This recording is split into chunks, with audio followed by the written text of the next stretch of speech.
আয়েশা রাদিয়াল্লাহু আনহা বলতেছেন যে নবী সাল্লাল্লাহু আলাইহি ওয়াসাল্লামের শেষ সময় তার সামনে পানির একটা পাত্র রাখা হয়েছে। রাসূলুল্লাহ সাল্লাল্লাহু আলাইহি ওয়াসাল্লাম সেই পানি দিয়ে বারবার মুখ মুছতেছেন এবং বলছেন, লা ইলাহা ইল্লাল্লাহ, নিশ্চয়ই মৃত্যুর মধ্যে কষ্ট আছে। সালাফুস সালিহিনের অনেকে মৃত্যু যন্ত্রণা সম্পর্কে বলছেন যে মুমিনের জন্য সবচেয়ে কষ্টকর জিনিস হলো মৃত্যু যন্ত্রণা।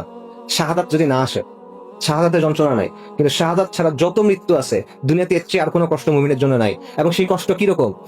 তীর দিয়ে আপনার শরীর ছিন্ন বিচ্ছিন্ন করে দেওয়া হচ্ছে, লোহার পেরেক হাতুড়ি দিয়ে ঠুকে ঠুকে আপনার শরীরে ঢোকানো হচ্ছে, গরম পানির মধ্যে আপনাকে ফেলে সিদ্ধ করে দেওয়া হচ্ছে। এটার যে কষ্ট, সালাফুস সালিহিন বলছেন যে মৃত্যুর কষ্ট এটার চেয়ে বেশি। ওনারা বলতেছেন কোন মানুষকে যদি মরার পর জীবিত করা যাইতো এবং বলানো যাইতো যে মৃত্যুটার কষ্ট কেমন, তোমরা পাগল হয়ে যাইতা, তোমাদের নাওয়া খাওয়া ভুলে যাইতা, তোমরা ভোগবিলাস ভুলে যাইতা, তোমরা উন্মাদের মতো হয়ে যাইতা। এই মৃত্যু আপনার জন্য আসতেছে, আমার জন্য আসতেছে, এবং এই মৃত্যু দুইটার একটা হবে, দুই রকমের একরকম হবে। সাহাবী বারা ইবনে আজিব রাদিয়াল্লাহু আনহু থেকে একটা হাদিস আছে, মুসনাদে আহমেদের লম্বা হাদিস।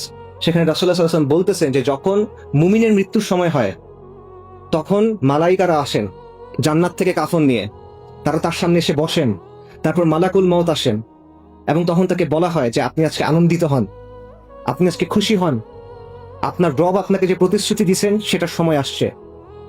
ইয়া আইয়াতুহান নাফসুল মুতমাইন্না ইরজিই ইলা রাব্বিকি রাদিয়াতান মারদিয়া, যে হে প্রশান্ত আত্মা, যে আপনি আসেন সন্তুষ্ট হয়ে এবং আল্লাহর সন্তুষ্টির পাত্র হয়ে, এবং সেই সময় তার রূহ তার বডি থেকে বের করে নেওয়া হয়। এবং এটা কিভাবে হয়? নবী সাল্লাল্লাহু আলাইহি ওয়াসাল্লাম বলতেছেন পানি যেভাবে গড়ায় পড়ে এভাবে এটা হয়, হালকাভাবে হয়ে যায়। আর যখন ফাসেক ফুজ্জার মারা যায় বা কাফের মারা যায় তখন তার কি অবস্থা হয়? মালাইকারা আসেন জাহান্নাম থেকে কাফন নিয়ে, তারা তার সামনে এসে বসেন, মালাকুল মউত আসেন এবং তাকে তখন বলা হয় যে বের হয়ে আসো আজকে তুমি অবাধ্য বান্দা, আল্লাহর রাগের দিকে তুমি বের হয়ে আসো, আল্লাহর শাস্তির দিকে তুমি বের হয়ে আসো। এবং তার রূহ তখন কবজ করা হয় এবং তার রূহ বের হয়ে আসতে চায় না। এবং এটা কেমন হয়? নবী সাল্লাল্লাহু আলাইহি ওয়াসাল্লাম বলছেন ভেজা তুলার মধ্যে যদি একটা কাঁটাওয়ালা ডাল ঢুকানো হয় এবং এটা যখন টেনে বাইর করা হয়, এই প্রসেসটা এরকম। আমি যদি ভেজা তুলার মধ্যে কাঁটাওয়ালা ডাল ঢুকে বের করে আনার সময় কি হবে বলেন? ছিঁড়ে বের হয়ে আসবে, এইভাবে রূহ বের হয়ে আসবে তখন। তো এই দিনটা আপনার জন্য আসতেছে, আমি জানি না আপনার জন্য কখন আসবে, আমার জন্য কখন আসবে, কিন্তু এই দিনটা আমাদের সবার জন্য আসতেছে। এখন একমাত্র প্রশ্ন হলো ওই দিনটাতে আপনাকে কিভাবে সম্বোধন করা হবে, ওই দিনটা আপনি কিভাবে পার করবেন। এরপরে এই রূহগুলাকে নিয়ে নবী সাল্লাল্লাহু আলাইহি ওয়াসাল্লামের হাদিসে আসছে ফেরেশতারা মুমিনের রূহকে নিয়ে আসমানে উঠে, প্রথম আসমানে যান, তাদের জন্য অনুমতি দেওয়া হয়, দ্বিতীয় আসমানে যান, তারা উঠতে থাকেন, শেষ পর্যন্ত আল্লাহর কাছে আনা হয়, তখন তাদেরকে সম্মানিত করা হয়। তারপর আল্লাহ বলেন যে তাদেরকে মাটিতে ফেলে দাও, কারণ আমি মাটি থেকে তাদের সৃষ্টি করছি, মাটিতে তাকে ফেলে দাও এবং মাটি থেকে আমি তাদেরকে পুনরুত্থিত করব।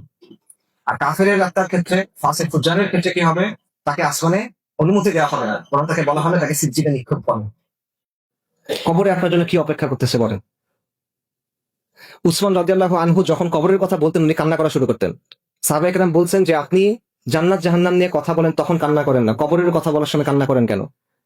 উনি বলছেন রাসূলুল্লাহ সাল্লাল্লাহু আলাইহি ওয়াসাল্লাম আমাদের জানাইছেন যে কবর হলো আখিরাতের প্রথম ধাপ। এই ধাপটায় যদি কেউ সফল হয় বাকি ধাপগুলো সহজ হয়ে যাবে, এই ধাপটায় যদি কেউ ব্যর্থ হয় বাকি ধাপগুলো কঠিন হয়ে যাবে। এই জন্য কবরের কথা চিন্তা করলে আমার ভয় লাগে, উনি কান্না করেন। আসমা বিনতে আবু বকর রাদিয়াল্লাহু আনহা, বুখারীতে হাদিস আছে, উনি বলতেছেন যে একদিন উনি খুতবা শুনতেছেন রাসূলুল্লাহ সাল্লাল্লাহু আলাইহি ওয়াসাল্লামের, রাসূলুল্লাহ সাল্লাল্লাহু আলাইহি ওয়াসাল্লাম কবর নিয়ে কথা বলতেছেন। তারপর উনি বলছেন আমি এরপরে শুনতে পাচ্ছি না, কারণ প্রচন্ড শব্দ হচ্ছে, শোরগোল উঠছে, আমি শুনতে পাচ্ছি না। কিসের শোরগোল? সাহাবায়ে কেরাম কান্না করতেছেন, তারা মসজিদে শব্দ করে কান্না করতেছেন, যেই কারণে বাইরে থেকে শোনা যাচ্ছে না নবী সাল্লাল্লাহু আলাইহি ওয়াসাল্লাম কি বলতেছেন। পরে আসমা বিনতে আবু বকর রাদিয়াল্লাহু তাআলা আনহা উনি একজনকে জিজ্ঞেস করছেন রাসূলুল্লাহ সাল্লাল্লাহু আলাইহি ওয়াসাল্লাম কি বললেন? রাসূলুল্লাহ সাল্লাল্লাহু আলাইহি ওয়াসাল্লাম বলছেন যে কবরে তোমাদের জন্য ফিতনা আছে, যে ফিতনা দাজ্জালের ফিতনার মতো, কবরে তোমাদের জন্য পরীক্ষা আছে। এটা হলো সাহাবায়ে কেরামের অবস্থা, যে তারা যখন কবরের কথা শুনতেছেন তারা এমন ভাবে কান্না করতেছেন যে বাইরে থেকে সেই কান্নার শব্দ শোনা যাচ্ছে, নবী সাল্লাল্লাহু আলাইহি ওয়াসাল্লামের শব্দ শোনা যাচ্ছে না। আর আমাদের অবস্থা হলো যে এটা আমাদের মধ্যে কোনো প্রভাব ফেলে না। আমাদের অবস্থা হলো যে আমরা যখন জানাজার সময় যাই, আমি দেখতেছি একটা মানুষকে কবরে নামানো হচ্ছে, আমি দেখতেছি একটা মানুষকে একটা মাটির গর্তের মধ্যে ফেলে রাখা হচ্ছে, হয়তো আমার হৃদয়ের টুকরা কোনো মানুষকে আমি রেখে আসতেছি, হয়তো আমার বাবাকে আমি রেখে আসতেছি, হয়তো আমার মাকে রেখে আসতেছি, আমার সন্তানকে রেখে আসতেছি, আমার স্ত্রীকে রেখে আসতেছি, আমার কিছু যায় আসে না। হয়তো আপনাকে একদিন আমাকে এভাবে রেখে আসা হবে, আমাকে একদিন এভাবে রেখে আসা হবে, মাটির একটা ঘরের মধ্যে, অন্ধকার একটা ঘরের মধ্যে আমাদের রেখে আসা হবে। কিন্তু এই চিন্তা আমাদের কষ্ট দেয় না, কারণ আমাদের অন্তরের মধ্যে এই অসুখটা ঢুকে গেছে। মৃত্যু আমাদের কাছে বাস্তব মনে হয় না। আমরা জানি মৃত্যু আসবে, আমরা জানি আখিরাত আসবে, কিন্তু এটা আমাদের কাছে ওরকম বাস্তব মনে হয় না, দুনিয়াটা আমাদের কাছে বাস্তব মনে হয়। এটা হলো সাহাবাদের সাথে আমাদের পার্থক্য, এটা হলো আমাদের রোগ। রাসূলুল্লাহ সাল্লাল্লাহু আলাইহি ওয়াসাল্লাম বলছেন যে তোমরা যদি জানতা, আমি যেটা জানি এটা যদি তোমরা জানতা, তাহলে তোমরা হাসতা কম, কাঁদতা বেশি। উনি কি জানতেন? রাসূলুল্লাহ বলছেন, যদি আমি আল্লাহর কাছে দোয়া করতাম যাতে কবরের শব্দ তোমাদেরকে শোনানো হয়, কিন্তু এটাতে এমন হইতে পারে যে তোমরা ভয় পেয়ে কবর দেয়াই বন্ধ করে দিবা, এই জন্য আমি দোয়া করতেছি না। কথা বুঝতে পারছেন?